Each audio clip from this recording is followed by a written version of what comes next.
안녕하세요. 남인숙 작가예요. 오늘은 아이님 사연 들어볼게요.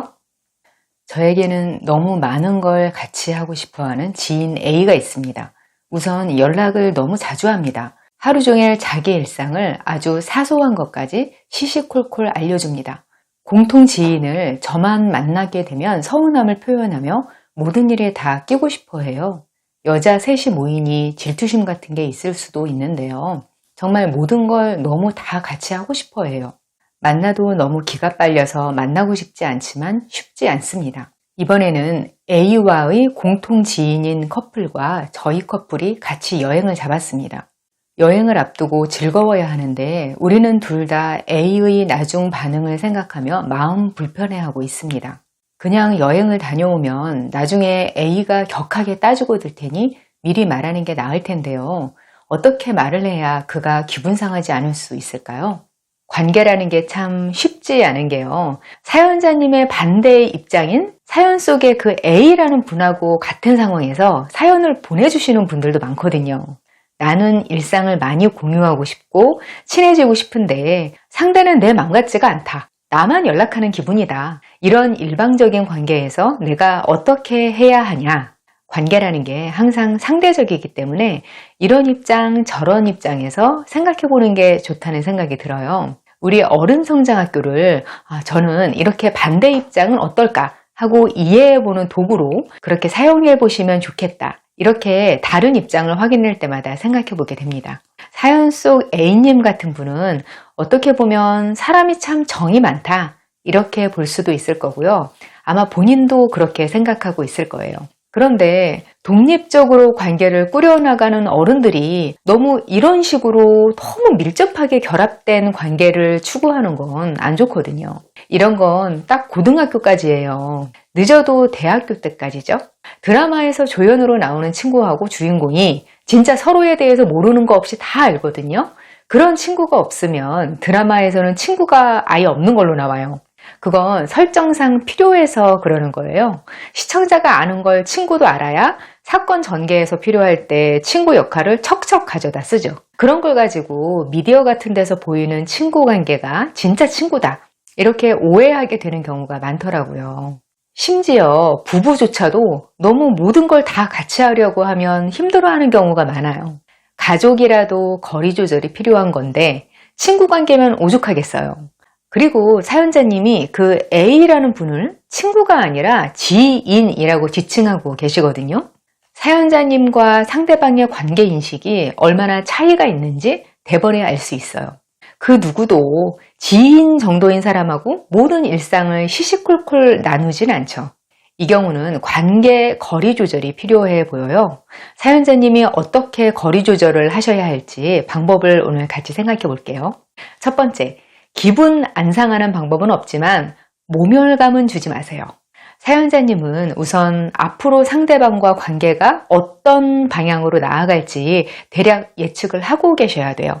이 경우는 거리 조절이 이상적이고요. 만약 상대방이 그걸 거부한다면 앞으로 아예 관계가 끊어질 수도 있어요. 사연을 보면 사연자님은 이 둘 중에서 어떤 결과로 이어져도 상관없어 보이세요. 다만 그 과정에서 상대방이 상처를 받지 않기를 원하고 계시는 거죠. 사실 사람 마음은 다 같지 않겠어요? 무슨 원수도 아니고 내가 좋아서 같이 있고 싶어하는 사람한테 굳이 상처 주고 싶지 않죠. 근데 이걸 아셔야 돼요. 이런 경우에 상대가 상처를 받지 않을 수는 없어요. 상처를 받지 않게 하려고만 하면 내가 더 괴로운 상황으로 몰릴 수 있고요. 그때 가서 수습하려고 하면 더 큰 상처를 줄 수도 있어요. 내가 잠깐 참고 배려해서 상대방 마음이 편하다. 이렇게 넘길 수 있는 정도면 괜찮아요. 근데 사연자님 경우는 지금 그 정도가 아니잖아요. 내 일상의 상당 부분을 침해당하고 있고요. 그게 삶의 질까지 나쁘게 하고 있어요. 뭔가를 해야 한다는 생각을 하게 된 계기가 여행이거든요. 더 자세히 사정을 쓰신 건 아니라서 왜 그분만 빼고 여행을 계획하게 된 건지 그건 알 수 없는데요. 이게 그분 입장에서 보면 셋이 좀 친하게 지내다가 나만 왕따 당하는구나 이렇게 생각하실 수 있는 상황이거든요. 아마 그렇게 생각하고 서운해 하실까봐 걱정이신 것 같은데요. 이건 단순하게 지금 어떻게 기분 상하게 말 안 하냐, 그 문제가 아닌 것 같아요. 앞으로 거리 조절을 하겠다, 그렇게 생각하시고 태도의 일관성을 보이셔야 할 것 같아요. 상대방이 서운해한다고 무작정 상대방이 하는 대로 장단을 맞춰주면 그게 상대한테 더 안 좋을 수 있어요. 우선 가기 전에 그분한테 여행에 대해서는 말씀을 하시는 게 당연히 나아요. 그 상황에서 기분이 안 상할 수는 없어요. 어쨌든 이분 빼고 여행을 계획하신 건 맞으니까요. 저쪽 커플하고 여행을 가게 됐다고 말씀하시면서 상황을 좀 성의 있게 설명해 주세요. 너에게 문제가 있어서 일부러 그런 건 아니고 우리가 여행에서 그 두 커플이 가는 게 상황이 맞아떨어져서 이렇게 됐다, 이런 정도면 돼요. 여기서 주의하실 게 있는데요. 이걸 너무 미안해하면서 말하지 마세요. 이게 무슨 메시지로 전달될 수 있냐면요, 네가 당연히 같이 가야 하는데 이번에 우리가 실수했다, 이렇게 들리게 되면요, 그분하고의 관계는 계속 도돌이표가 되는 거예요. 지금부터 사연자님은 A님한테 일관된 메시지를 태도로 전달해 주셔야 되는데요. 이런 메시지여야 돼요. 나는 가족 아닌 사람하고 너무 붙어 지내는 사람이 아니다. 나는 내 개인 생활을 중요하게 생각하는 사람이고 자유롭게 지내는 걸 좋아한다. 이건 네가 아니라도 누구한테라도 마찬가지다. 이런 식으로 상대방이 알 수 있게 말과 태도의 방향을 정하셔야 한다는 거예요. 원인이 자신이 아니라 내 정체성에 있다는 식으로 하면 상대방이 모멸감을 느끼지는 않거든요. 그게 중요해요. 이게 꼭 냉정하게 나는 혼자가 좋으니까 집착하지 말아줄래? 뭐 이런 식으로 말하라는 게 아니에요. 그냥 내 스케줄대로 살면서 내 페이스대로 살면 돼요. 종일 연락하신다고 했잖아요. 그게 전화면 그냥 다는 받지 마시고 카톡이면 다는 대답하지 마세요. 몰아서 내가 하고 싶을 때 답하고 그런 대화 간격으로 말하면 되죠. 그러면 웬만한 사람들은 이 사람의 연락 간격은 이 정도구나, 이렇게 인식하고 따라줘요. 거리 조절을 못하는 사람들하고의 관계에서는 어쩔 수 없이 내가 거리 조절을 해야 되는 거예요. 만약 거리 조절이 안 되는 상대라면 아예 절연이 돼도 어쩔 수 없는 것 같아요. 사람 인연이라는 게 다 끌고 가야 할 의무가 있는 건 아니고요. 우리는 내 입장에서 할 수 있는 만큼만 호의를 베풀고 그래도 안 되면 그 인연은 떠나보낸다, 이렇게 생각하면 맞는 것 같아요. 두 번째, 물리적인 핑계를 만드세요. 제가 아는 분은 서울 살다가 지방으로 집을 옮기셨는데요.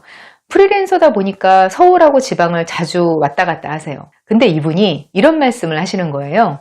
이런 생활을 하니까 참 좋은 점이 만나고 싶지 않은 사람 안 만날 핑계 대기가 좋다고요. 그런 사람이 서울에서 만나자고 하면 지방 집에 있어서 안 된다고 대답하고 지방에서 만나자고 하면 서울 집에 있어서 안 된다고 그렇게 대답한다는 거예요. 그분은 농담 반 진담 반 그렇게 말씀하셨는데요. 이거 거리 조절하는 데 실제로 좋은 방법이에요. 물리적으로 안 되는 게 제일 효과가 좋거든요. 그렇다고 해서 사연자님한테 다른 지방으로 이사를 가라, 이건 아니거든요. 물리적인 장벽이 꼭 지역이 멀어지는 것만 있는 게 아니죠. 이게 사연자님이 정기적인 일정 같은 걸 만들면 돼요. 무슨 자격증 학원에 다닌다, 그러면 그것 때문에 바빠서 연락이 안 된다는 정당한 핑계가 생기거든요. 제 독자님 중에서도 너무 멀어지고 싶어하는 친구 하나가 있었는데 이분이 언론고시 준비를 하면서 아무 노력도 안 했는데 자연스럽게 멀어졌다고 그러시더라고요. 어떤 선배분은 마침 자녀 입시가 시작되면서 그걸 구실로 삼았다고 하더라고요. 원래 한국에서 집안에 입시생 있으면 뭐 상전이 되잖아요. 근데 그 선배분은 그냥 자녀가 알아서 다 하게 신경 안 쓰는 스타일이었어요. 그런데도 그냥 우리의 입시 때문에 내가 뒷바라지 하느라 너무너무 바쁘다, 그렇게 이야기를 하면서 거리 두고 싶은 사람하고 조절을 하시더라고요. 그냥 보기보다 교육에 되게 열성적이다, 이런 말 듣고 말았어요, 그분은. 저는 기본적으로 삶에서 나만의 루틴을 만들고 어느 정도는 바쁘게 사는 게 관계에도 훨씬 좋다고 생각해요. 저 사람이 한가하다 싶으면 꼭 시간 도둑들이 나타나거든요. 이상하게 사람들은 돈으로 환원되지 않는 남의 시간을 공짜라고 생각하는 경향이 있어요.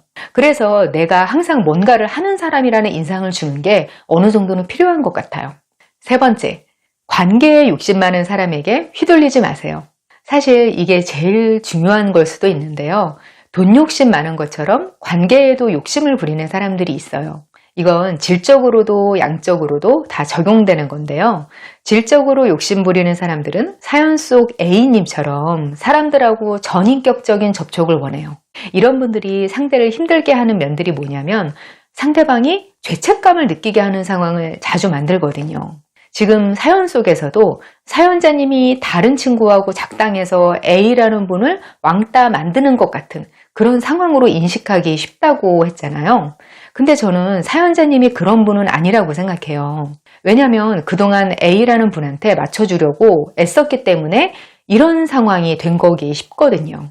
질적으로 관계에 욕심 부리는 분들이 상대방에게 자기 방식으로 잘해주고 그만큼 관계의 질로 또 돌려받기를 원하는 경우가 많아요. 이분들은 내가 얼마짜리 선물을 줬는데 얼마어치만큼 돌려받고 싶은 건 아니다. 하지만 이건 너무 섭섭하다. 이렇게 말씀들을 많이 하시는데요. 그 액수만큼이 아니라도 관계의 질로 보상받고 싶은 거거든요, 그게. 근데 차라리 그게 더 어렵죠. 그리고 양적으로 욕심부리는 사람들은 자기 사람, 뭐 이런 거에 굉장히 집착하는 경향이 있어요. 인맥이나 친분을 많이 만들고 그 수를 늘리는 것까지는 좋은데 그 사람들이 나 빼고 서로 만나는 건 또 못 참는 거예요. 좋은 사람이 있으면 소개도 안 시켜주고 다 개별적으로 내가 알고 내가 관리해야 돼요. 관계라는 것도 돈이나 물하고 비슷해서 이것도 돌아야 건강해지고 오염이 안 되거든요. 내가 관계를 다 쥐고 보내려고 하지 않으면 얘가 가치가 떨어져요. 관계라는 것도 흘려보낼 줄 알아야 건강하고 깨끗하게 내 삶을 풍성하게 해주는 거죠. 어떤 조직이나 모임 같은 곳에서 기존 멤버들이 너무 친하고 사적으로 가까우면요, 새로 들어오는 사람들한테 무의식적으로 배척하는 마음이 생겨요. 왜냐면 지금 이대로도 좋거든요. 누군가 새로 들어와서 이 분위기, 이 관계가 바뀌는 게 싫어요. 그 마음이 새로 들어오는 사람들한테도 알게 모르게 전해지니까 이제 새로운 사람들이 적응 못하고 떠나게 되죠. 그러면 어떻게 될까요? 기존 멤버들끼리 행복하게 계속 잘 지내면서 그 조직이 유지될까요? 그게 의외로 그런 경우가 드물어요. 그 안에서 관계의 밀접도가 높아지면 피로도가 누적되거든요. 그러다 문제가 생기면 자정 능력이 떨어지면서 바로 무너지더라고요. 그래서 조직 운영을 많이 해본 사람들은 새로운 조직원을 영입하려고 하고요. 또 그 사람들이 적응을 잘 할 수 있게 엄청 신경 써줘요. 이게 우리 개인의 관계에서도 다 적용되는 거거든요. 주변 가까운 사람이 관계에 욕심이 있는 사람이면 거기에 휩쓸릴 게 아니라 내 방식을 지켜야 돼요. 이걸 가지고 요즘 사람들은 너무 이기주의적이다. 이렇게 생각하면 안 돼요. 제가 요즘 해방하고 한국전쟁 전후한 시대가 배경인 소설을 읽고 있는데요. 주인공들 친구 관계가 굉장히 가까워요. 근데 저는 그 관계는 너무나 이입이 잘 되더라고요. 왜냐면 그 시대에는 서로 잘해준다는 개념이 목숨을 구해준다는 거예요. 밀접하지 않을 수가 없어요. 서로 돕지 않으면 죽어요. 그런 배경에서는 과하게 잘해준다, 너무 개입한다, 이런 허들이 굉장히 높죠. 근데 그런 시대가 그렇게까지 오래되지 않았거든요. 개인주의가 발달해 있는 서구는 그런 거 벌써 200년 전에 겪고 익숙해졌어요. 근데 우리는 그거 몇십 년 안 됐거든요. 아무리 세대가 바뀌었어도 아직 인식이 그렇지 않죠. 그래서 관계에서 적당한 거리를 유지하는 게 왜 필요한지, 어떻게 하는 건지, 이렇게 해도 되는 건지 이런 게 너무 서툴러요. 심지어 우리는 그 선진국 사람들보다 더 힘들게 살거든요. 유럽 직장인들은 1년에 한 달밖에 휴가가 없는 우리는 지옥에 살고 있다. 이렇게 표현하잖아요. 주 4일 근무에 5시 이전에 다 퇴근하면서도 그렇게 생각하는데 우리는 사실상 대부분의 시간을 생계에 쓰잖아요. 그래서 관계에 쓸 에너지가 더 없어요.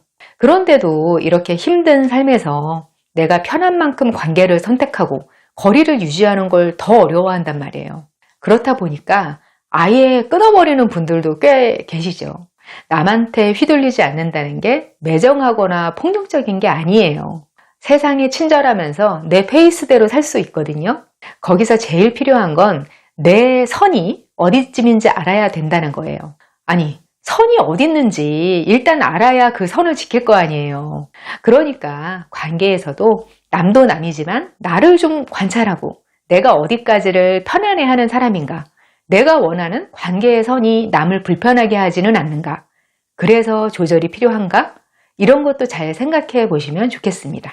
오늘은 관계에서 거리 조절하는 법에 대해서 이런저런 이야기를 나눠봤어요. 우리 쑥쑥님들 마음이 좀 더 편안해지시면 좋겠습니다. 저와 더 깊은 소통 원하시면 네이버 카페 어른성장학교로 오세요. 저는 다음 이 시간에 여기서 다시 만나요. 기다릴게요.